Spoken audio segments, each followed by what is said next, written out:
जिलाध्यक्ष जीतेन वर्मा जी मंच पर हमारे साथ आरएलडी और समाजवादी पार्टी की प्रत्याशी रूपाली दीक्षित जी। देख रहा हूं बड़ी संख्या में उपस्थित हमारे बुजुर्ग, बड़ी संख्या में नौजवान साथी, किसान भाई और पत्रकार साथियों, मैं सबसे पहले यहां पर उपस्थित आप सबका बहुत बहुत धन्यवाद और आभार प्रकट करना चाहता हूं। मैं देख रहा हूं एक एक चेहरे को मैं देख सकता हूं यहां से,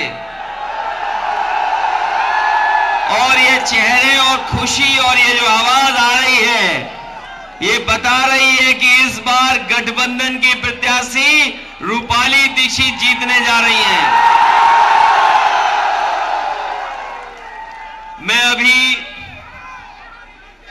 मैं अभी अपनी पार्टी के जिलाध्यक्ष का भाषण सुन रहा था। उन्होंने कहा कि पढ़ाई में कोई और कहीं पढ़ गया, पढ़ाई में कहीं और चला गया पढ़ते पढ़ते। ये तो कमाल पहली बार देखने को मिल रहा है आगरा में।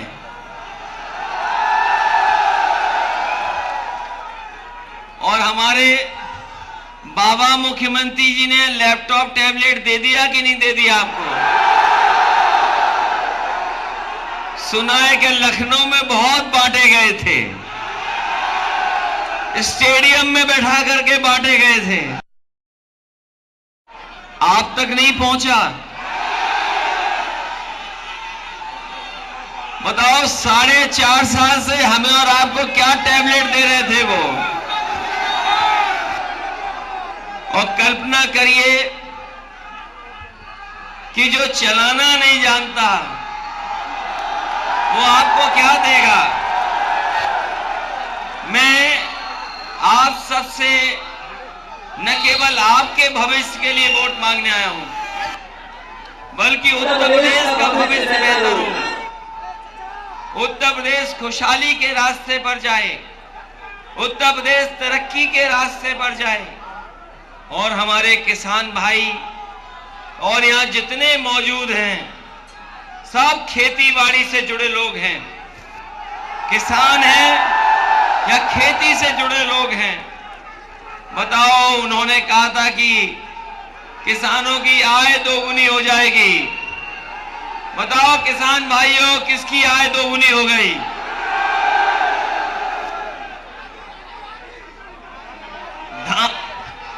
धान कब खरीदा गया? बिजली महंगी हो गई कि नहीं हो गई? और जब बिजली का बिल आता होगा तो करंट लग रहा कि नहीं लग रहा? मुकदमे लगे कि नहीं लगे? सुना है इधर भाषा बदल गई है बीजेपी वालों की। वो भाषा आपने सुन ली होगी व्हाट्सएप पर। सुन ली भैया, सुन ली। ये क्या हो गया बीजेपी के लोगों को? क्या हो गया बीजेपी के लोगों को? एक कह रहे हैं ठंडा, क्या कह रहे हैं? ठंडा कर देंगे। अरे महेश सिसोदिया जी, तुम्हारा ये कोल्ड स्टोर है ना? ये है कोल्ड स्टोर कि नहीं कोल्ड स्टोर? जिनके घरों में फ्रिज होगी वो भी जानते होंगे ठंडा कैसे किया जाता है। हमारे मुख्यमंत्री कोई कंप्रेसर है क्या जो ठंडा कर देंगे हमें और आपको? हम समाजवादी लोग नौजवानों को भरोसा दिलाना चाहते हैं, ये गर्मी निकालना चाहते हैं, लेकिन नौजवानों हम आपके लिए भर्ती और रोजगार और नौकरी निकालना चाहते हैं। कितनी तकलीफ और परेशानी में नौजवान हैं, पढ़ लिख ले, डिग्री हासिल कर ले, मेहनत कर ले, रात दिन जाग ले, और अगर परीक्षा देने जा रहा तो बताओ परीक्षा रद्द हो रही है कि नहीं हो रही? परीक्षा रद्द हो जाए पेपर का पता ही नहीं लगे, पेपर आउट हो जाए। ये पहली सरकार है जिसमें इतने बड़े पैमाने पर नौकरियों की परीक्षा रद्द हुई है, पेपर आउट हुए हैं। और अगर किसी ने पेपर आउट और परीक्षा रद्द की है तो ये भारतीय जनता पार्टी है जिसने जानबूझ करके परीक्षा नहीं होने दी। और इसलिए परीक्षा नहीं होने दी क्योंकि नौजवानों को ये नौकरी और रोजगार नहीं देना चाहते। मैं जैसे ही एक्सप्रेस वे से उतरा हूं, मैं एक्सप्रेस वे से जैसे ही उतरा हूं, मैंने देखा खेतों में तार लग गए हैं। कोई हमारे किसान का खेत नहीं बचा जहां पर तार ना लगे हों। और अगर रात में रखवाली नहीं करोगे तो कौन आ रहा है?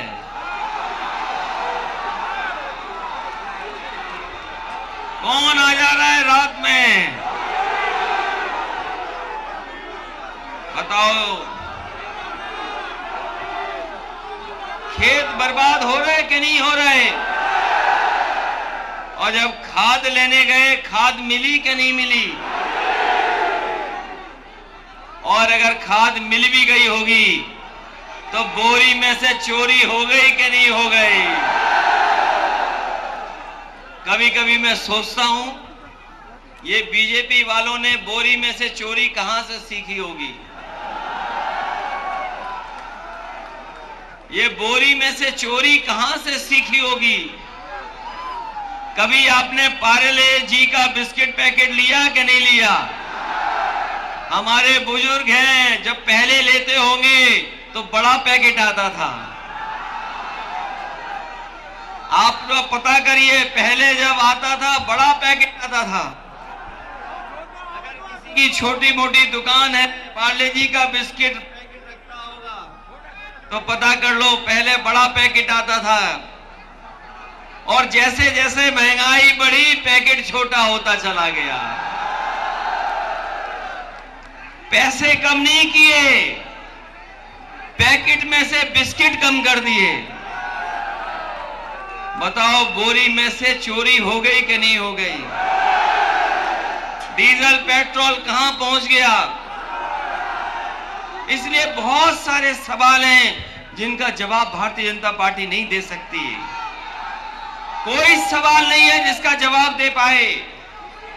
इसलिए समाजवादी पार्टी और हम सब लोग मिलकर के एक नकारात्मक राजनीति को खत्म करना चाहते हैं। एक नकारात्मक राजनीति हो रही है जो हमें और आपको बांट रही है, कभी जात के नाम पर, कभी धर्म के नाम पर। उस नकारात्मक राजनीति को हम लोग खत्म करना चाहते हैं। उस खाई पैदा करने वाली राजनीति को हम लोग खत्म करना चाहते हैं। इसलिए आपसे हम विशेष निवेदन करने, अपील करने आए हैं। सरकार बनेगी तो हमने कहा है कि 300 यूनिट बिजली घरेलू फ्री होगी, कोई बिल आपको नहीं देना पड़ेगा। कभी कभी बीजेपी के लोग पूछते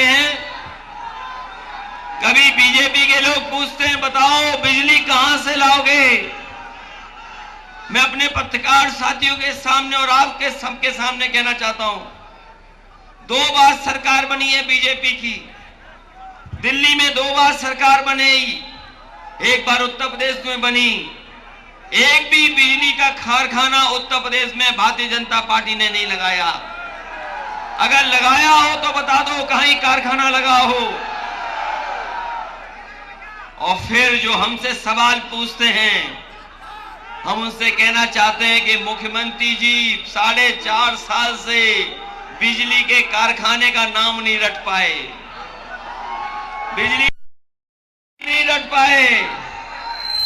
300 यूनिट फ्री बिजली समाजवादी लोग देंगे, और इसलिए भी दे सकते हैं क्योंकि बिजली के कारखाने अगर किसी ने लगाए थे तो समाजवादी लोगों ने लगाए थे। बताओ फतेहाबाद के लोग, कोई सोच सकता था कि ऐसी सड़क भी बन जाएगी? कोई सोच सकता था? और सबसे बड़ा बिजली का जो बिजली घर बना है आपके इलाके में बाईं तरफ जाकर के, एक्सप्रेसवे के किनारे अगर किसी ने लगाया है तो समाजवादी लोगों ने लगा करके दिखाया है। ये हमारी पुरानी पेंशन वाले होंगे कर्मचारी, मांग कर रहे थे कि पुरानी पेंशन बहाल हो। समाजवादियों ने तय किया है कि पुरानी पेंशन बहाल होगी और उसको लागू करने का काम समाजवादी लोग करेंगे। आज सड़कों में गड्ढे हैं, बिजली का इंतजाम नहीं ठीक है, पानी पीने का इंतजाम नहीं ठीक है, महिलाओं को सुरक्षा को लेकर के सवाल खड़े हुए हैं, इलाज का इंतजाम नहीं है, इलाज का इंतजाम नहीं। बताओ, इलाज के इंतजाम को देखा होगा हमने आपने, जिस समय बीमारी आई मास्क लगा करके हम और आप लोग रहे, लेकिन सरकार ना दवाई दे पाई, ना बिस्तर दे पाई और ना ही ऑक्सीजन दे पाई। अगर कोई गरीब की मदद कर रहा था तो वही एम्बुलेंस जो समाजवादी सरकार में चलने का काम हुआ था, और आज भी एम्बुलेंस चल रही है। हमारी पुलिस को 100 नंबर दिया था, बाबा जी ने 112 कर दिया, और जब से 112 हुआ पुलिस भी कबाड़ा हो गई। पता नहीं क्या हो गया पुलिस को। और हमारी अच्छी खासी एम्बुलेंस का 12 बजा दिया है बाबा जी ने। इसलिए महिला सुरक्षा के लिए अगर हमें 100 नंबर वाली गाड़ी जब 112 हो गई, अगर दुगनी भी करनी पड़ी कानून व्यवस्था के लिए, तो समाजवादी लोग दुगनी गाड़ियों का इंतजाम कर करके अपने गरीब लोगों को सुरक्षा देने का काम करेंगे। आज हम लोग रूपाली दीक्षित के लिए मदद मांगने आपसे आए हैं।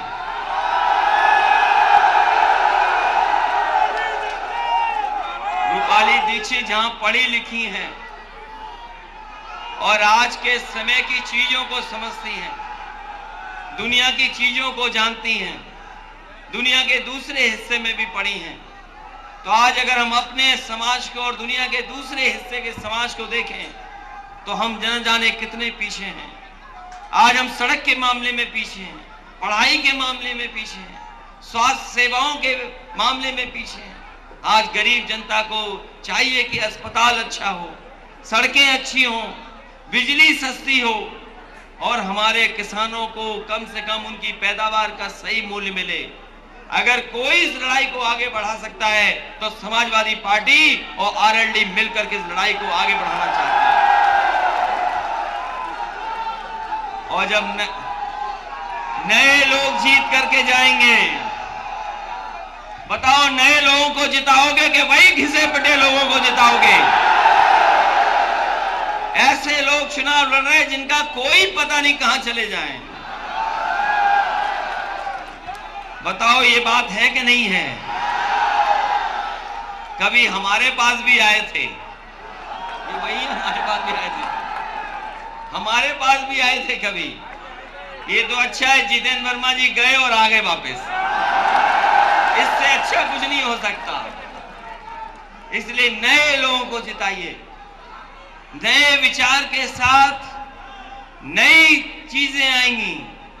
हम आपको भरोसा दिलाते हैं कि आगरा का विकास और क्षेत्र का विकास हमेशा किया है। हम लोग सीट जीते हों न जीते हों, हम लोगों को ज्यादा सीटें मिली हो न मिली हो, लेकिन विकास में भेदभाव कभी समाजवादी लोगों ने नहीं किया। इसलिए नौजवान और नई उम्र की रूपाली दीक्षित हैं, इनको जिता करके आप विधानसभा में भेजने का काम करें। बताओ इन्हें जिताओगे कि नहीं जिताओगे? और सबसे बड़ी बात है, हमें एक और मौका दोगे कि नहीं दोगे आप? अगर आप मौका देना चाहते काम करने के लिए तो आपको एक एक गठबंधन के लोगों को जिताना पड़ेगा। बताओ गठबंधन के लोगों को जिताओगे कि नहीं जिताओगे? हमारे साथ जयंत चौधरी जी हैं, जब से ये साथ आए हैं उत्तर प्रदेश की हवा बदल गई है। बताओ हवा बदली कि नहीं बदली? जिधर सूरज डूबता है उसी तरफ भारतीय जनता पार्टी को डुबाने का काम कोई कर रहा है तो जयंत चौधरी जी कर रहे हैं।